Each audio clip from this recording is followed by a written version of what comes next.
한국사 수업하도록 하겠습니다. 한국사 선사문화의 전개와 고대국가의 형성. 교과서로는 10쪽이에요. 인간의 역사에 대해서 우리가 선사시대하고 역사시대로 구분을 해요. 선사시대는 기록이 남아있지 않은 시기야. 그리고 역사는 기록이 있는 시대죠. 이게 어떤 차이를 가져오느냐? 문자나 이런 걸 통해서 기록이 되는 거지. 조선에 대해서는 뭐 조선왕조실록, 고려사 뭐 이런 것들로 이렇게 기록이 돼 있고, 우리는 그걸 가지고 그 나라의 역사를 추측을 하죠. 근데 선사시대는 기록이 없어. 글자로 이렇게 막 써여진 게 없는 거지. 그럼 어떻게 해야 될까? 그 시대에 뭐 집터라던가 유물, 유적 뭐 이런 걸 가지고 그 시대 사람들이 이렇게 살았을 것이다 추측을 하고 있어요. 자, 그럼 선사문화의 전개와 고대국가 형성 보도록 하겠습니다. 먼저 선사시대.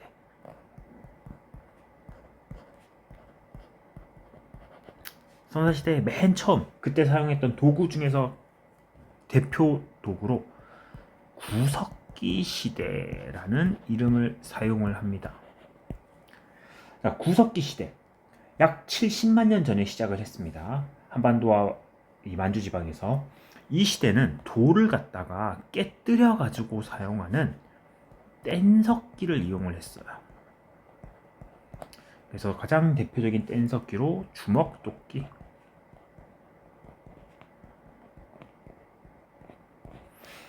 연천 전곡리에 있는 주먹도끼가 가장 대표적입니다. 그리고 뗀석기를 사용했고, 이 시대의 사람들은 주로 사냥을 통해서 또는 나무 열매를 채집, 이런 방식으로 생활을 했습니다. 먹고 살 때. 그렇기 때문에 사냥을 위해서 동물을 따라서 계속해서 동물을 쫓아 이동하는 이동 생활을 하였습니다. 동물이 있으면 그걸 쫓아가는 거지. 계속 이동 생활을 했기 때문에 좋은 집에 살 필요가 굳이 없죠. 좋은 집에 살아도 또 금방 이사가고 해야 되니까. 이 사람들이 살았던 거는 주로 동굴 또는 천막 같은 걸로 지어진 막집. 막집은 막 지어서 막집은 아니야. 뭐 천막이나 이런 걸로 그냥 집을 지었다는 겁니다. 이런 걸 통해서 생활했던 게 구석기 시대입니다. 그러다가 신석기 시대라는 게 열리게 돼요. 역시 석기 시대죠. 그럼 돌을 썼다는 것 같긴 한데 어떤 게 바뀌었으니까 시대 구분을 하고 있겠지. 신석기 시대는 기존의 뗀석기 대신에 간석기를 이용합니다. 돌이 있으면 기존에는 돌을 갖다가 땅에 깨뜨려 가지고 사용을 하는 방식이었어. 깨뜨려 가지고 뭐 이렇게 막 쳐가지고 뭐 이런 식으로 주먹도끼로 이렇게 썼던 거지.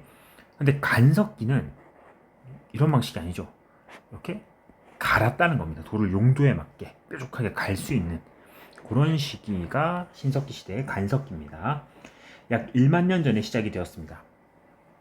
그리고 간석기 시대는 사냥 채집이 아닙니다. 이제는 농사를 짓게 돼요. 또 동물을 잡아서 기르는 목축 이런 걸 하게 되었습니다. 자, 농사를 짓고 목축을 지었습니다. 그러면 더 이상은 이동이 아니라 정착 생활을 하게 됩니다. 그리고 농사를 통해서 가을에 이렇게 추수를 했으면은 그걸 보관을 해야 될 거 아니야. 안 그러면 쥐나 벌레 같은 게 다 먹어버리겠지, 그 씨앗을. 그래서 이 농사를 하고 나서는 그 농경의 결과물을 보관하기 위해서 흙으로 토기를 만들었다. 우리나라에서 발견되는 가장 대표적인 토기, 한 번씩은 들어봤을 겁니다.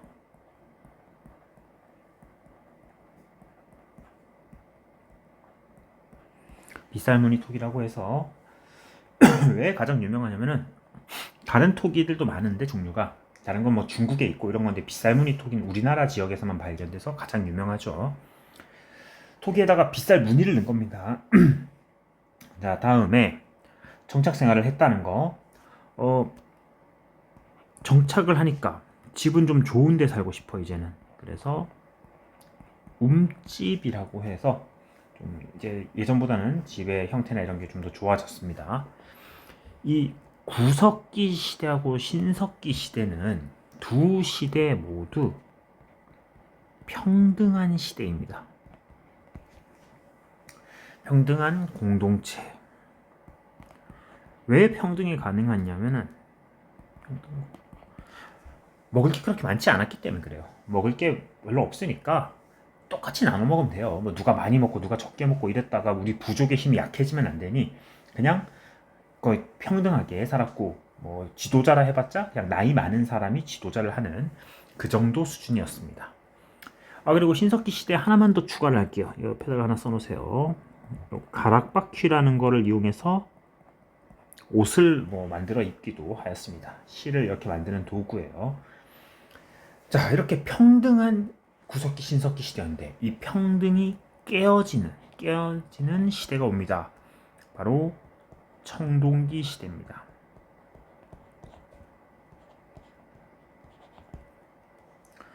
청동기 시대, 기원전 2000년에서 1500년 무렵에 시작된 것인데, 청동이라는 새로운 도구를 사용하게 돼요. 구석기 신석기 시대는 돌이었잖아. 근데 청동입니다.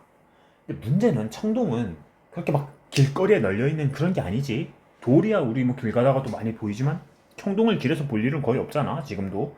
청동은 되게 귀하고 또 다루기가 어려웁니다. 열을 가해가지고 이렇게 녹여서 써야 되는 거야. 따라서 이 청동이라는 재료를 가지고 청동이 있는 사람하고 없는 사람이 생겨요. 있는 사람은 지배층이 됩니다. 반면에 청동이 없는 사람은 그 지배를 받는 피지배층이 되었어요. 청동이 있고 없고로 이제 나뉜 겁니다. 자, 그럼 청동이 있는 사람들은 이 청동을 가지고 뭘 만들까? 농사 짓는 도구 이런 거 안 만들죠. 그런 건 농사 짓는 건 이제 피지배층들이 하면 돼. 나는 청동이 있는 대단한 그 제사장, 뭐 군장 이런 사람들이야. 높은 사람들이야. 이 청동으로 나의 권위를 보여줘야 돼. 그래서 비파형 동검. 비파라는 건 중국의 악기입니다. 기타 비슷한 악기라고 생각하면 돼요. 비파형 동검을 만든다던가 또는 거울은 왜 만들었을까? 이때 만들어진 대표적인 거울이 거친무늬 거울인데, 이쁜 거 화장하려고 그런 거 아니죠. 이때 거울을 만든 거는 그 빛을 이용해서, 거울에서 그 빛이 반사되잖아. 그리고 제사 지내고 이럴 때 그 빛 이런 게 보이면은 나의 권위를 보여줄 수 있기 때문에 거울을 만든 겁니다. 지금 우리가 거울 쓰듯이 뭐 화장하고 이러려고가 아니라. 다음에 피지배층, 그 지배를 받는 사람들은 청동이 없잖아. 그럼 여전히 돌을 이용해서 농사를 짓고 이 지배층들의 통제를 받아야지만 됐습니다. 이 피지배층들은 반달돌칼 이런 걸 이용해서 농사를 짓기도 하였습니다. 자, 다시 한번 얘기하지만 청동이 있는 사람들은 그걸로 무기를 만들고 뭐 거울 이런 제사용구를 만들었습니다. 그리고 없는 사람들은 반달돌칼 같은 거를 역시 돌로 이용을 했어요. 계급이 생겼죠. 위에 보이듯이 계급이 분화된 시기이다. 계급에서 상위에 있는 사람이 이제 군장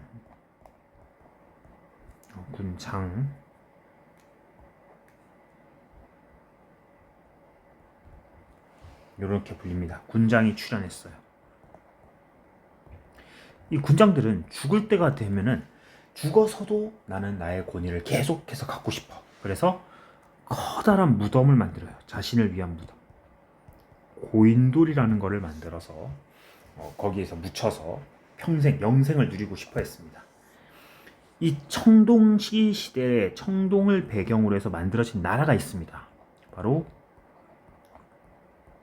우리나라 최초의 국가라고 불리는 고조선입니다. 고조선 얘기를 좀 할게요. 이어서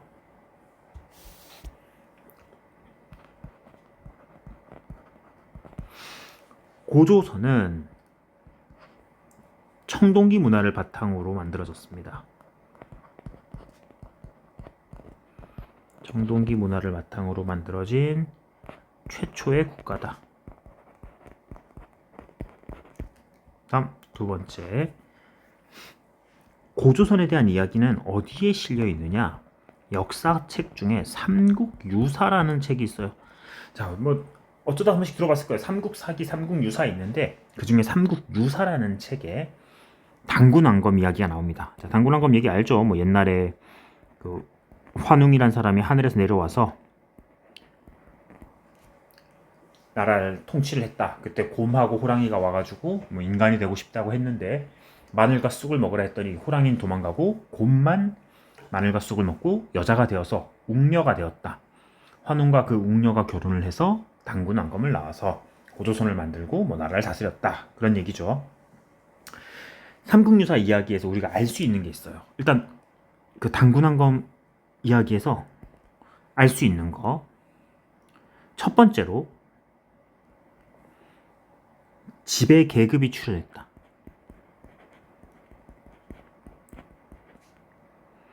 지배 계급이 있다는 거죠. 그 환웅이 뭐 통치를 하고 이랬으니까 하늘에서 와가지고.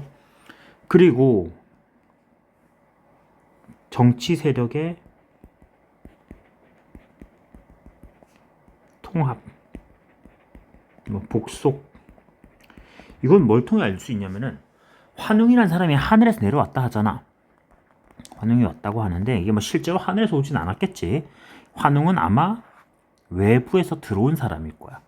근데 이 한반도 지역에는 곰을 모시는 부족하고 호랑이를 모시는 부족이 있었겠지. 곰이랑 호랑이를 숭배하는 부족인데 환웅이 와서 곰 부족과 함께 세운 나라가 고조선이다. 호랑이 부족은 여기를 떠나갔다. 이게 정치 세력의 통합과 복속이란 이야기입니다. 다음에 농경사회의 모습.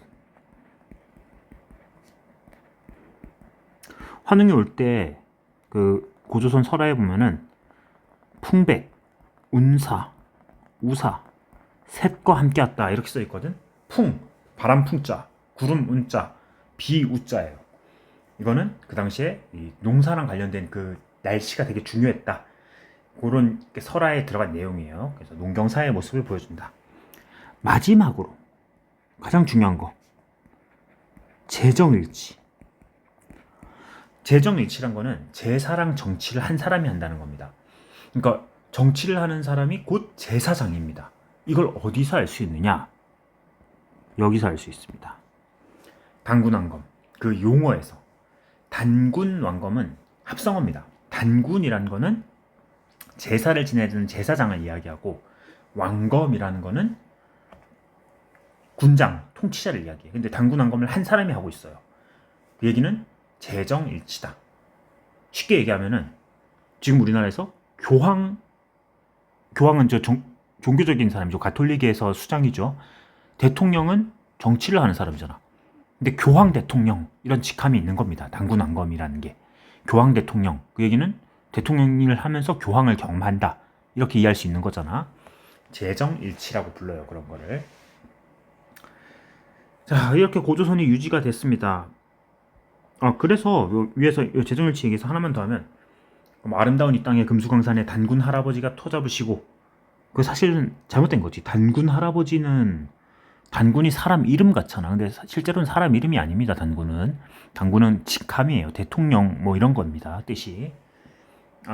교황 뭐 이런 거. 자, 다음에 3번. 이렇게 고조선이 유지됐는데 앞서도 얘기했듯이 고조선은 청동기 문화였어요. 그러다가 중국에서 위만이라는 사람이 넘어와서 고조선의 기존 왕이었던 준왕을 내쫓고 위만조선을 세우게 됩니다. 그리고 이 위만조선에서는 중국의 철제를 무기를 본격적으로 수용해요. 우리나라의 고조선에 이제 청동기에서 철기 시대로 넘어간 거죠. 철제 무기를 수용했고, 그리고 위만조선 때 중국과 남방 사이에서 중개무역을 했다. 중개무역은 가운데에서 이득을 취하는 겁니다. 가운데서 이 물건을 대신 이렇게 하면서. 근데 이 중개무역은 당시 중국에 있던 한나라의 분노를 사서 한무제의 침입으로 이어집니다. 결국은 고조선은 한나라에 의해서 멸망하게 되었습니다. 자, 고조선이 망하고 나서 이제 철기 시대입니다. 철기가 들어왔으니까 철기 때 철기 문화를 바탕으로 만들어진 국가들이 있습니다. 철기 문화 시대에는 철은 그 위에 청동이랑 다르게 앞에 이 청동하고는 다르게 되게 흔했거든. 지금도 철 되게 많이 쓰죠 우리. 그래서 철은 레어 아이템이 아니기 때문에 철제 무기를 만들고 또 피지배층도 철제 농기구를 씁니다. 문제는 이 철제 농기구를 쓰면서 농업 생산량이 좋아지니까 그만큼 농업 생산력이 좋아지니까 그 얘기는 결국에는 전쟁도 커진다는 겁니다. 뺏을 게 많아졌잖아. 서로 막 뺏으러 댕기는 거죠. 자, 이 철기 문화를 기반으로 해서 만들어진 나라들이 있는데 그 나라들 설명만 하고 오늘 마치겠습니다. 자, 이렇게 한반도가 있는데 한반도입니다. 이거 맨 위에 부역, 그 밑에 압록강 유역의 고구려, 그리고 옥저, 동해, 밑에는 삼한, 이거는 마한, 진한, 변한, 이 세 개를 묶어서 삼한이라고 불러요 우리가. 부여랑 고구려 같은 경우에는 연맹체 국가입니다.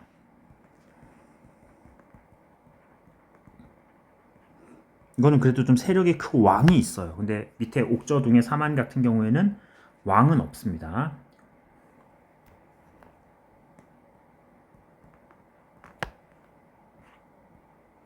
그렇다고 해서 뭐 부여랑 고구려의 왕의 힘이 엄청 강했던 건 아니야. 연맹체 국가란 건 뭐냐면 이런 부족들이 있었는데 세력이 비슷비슷한 A, B, C, D 부족이 있었어요. 얘네들이 모여가지고 이제 왕을 뽑기로 해서 하나의 나라가 되었어요. 여기가 비슷비슷한 나라들이. 그래서 A가 만약에 왕으로 되기로 했어. 왕이 되었습니다. A가. 하지만 B, C, D는 A가 왕이니까 그 신하이긴 한데 각자 옛날부터 다스렸던 자기의 세력을 인정을 받는 거야. 아무리 A가 왕이라 해도 B, C, D한테 함부로 간섭을 못합니다. 얼마 전까지는 동등한 군장이었는데 하루아침에 내가 왕 됐다고 눌러버릴 수가 없는 거지. 자, 그렇게 이해를 하면 되겠습니다. 이게 연맹체 왕국이죠. 그래서 부여 같은 경우에는 그 연맹체 왕국의 특성에 따라서 사출도라고 하는 곳이 있습니다. 요거예요. 요 지역. BCD가 다스리는 지역. 여기는 아무리 왕이라 하더라도 간섭을 할 수가 없다. 왕의 권위가 통하지 않는 곳. 그러니까 왕권이 약하다는 거죠. 다음에 부여 지역에서는 그 순장이라고 하는 풍습이 있습니다. 이거는 뭐 왕이나 지배층이 죽을 때 그 밑에 노비들을 함께 묻어버리는 거야. 그리고 영고라는 제천 행사가 있다. 고구려의 풍습으로는 서옥제, 대릴사유제입니다. 일종의 그 결혼하기 전에 그 신부 집에 가서 남자가 여성의 집에 가가지고 일을 해주고, 그러니까 신부 결혼을 하면은 이제 여자를 남자가 데리고 오게 되거든 자기 집으로. 그래서 그 전에 노동력을 일정량만큼을 노동력으로 갚아주는 거죠. 그래서 신부 집에 가서 생활을 하면서 그 집에 노동을 해주다가 자식을 낳아서 자식이 어느 정도 자라면 다시 남자 집으로 돌아오는 그런 풍습입니다. 그리고 동맹이라는 제천 행사가 있었다. 제천 행사는 하늘의 제사 지내는 겁니다. 자, 요렇고 왕이 없던 지역 옥저, 동해, 삼한 볼게요. 먼저 옥저. 옥저 같은 경우에는 민며느리제. 아까는 남자가 여자 집에 가는 거였지. 이거는 반대입니다. 여자가 남자 집에 와가지고 뭐 생활을 하다가 어른이 되면은 이제 어릴 때 와서 남자 집에 와서 생활을 해. 그러다가 신부가 어른이 되면은 자기 집으로 돌아가. 그럼 남자 집에서 돈을 주고 가서 데리고 오는 그런 방식이에요. 옥저는 그런 게 있었고, 다음 동해. 동해의 풍습으로는 서로의 그 부족을 침입하지 않는 책화. 만약에 침입하면은 뭐 말이나 이런 걸로 갚아야 돼. 그리고 족외혼. 같은 부족 내에서 혼이 나지 않는다. 제천행사로 무천. 자, 지금 제천행사 3개 나왔습니다. 영고, 동맹, 무천. 다 하늘의 제사 지내는 겁니다. 사만, 마한, 진한, 변한 3개가 있는데 사만에는 소도라고 하는 신성 지역이 있어요.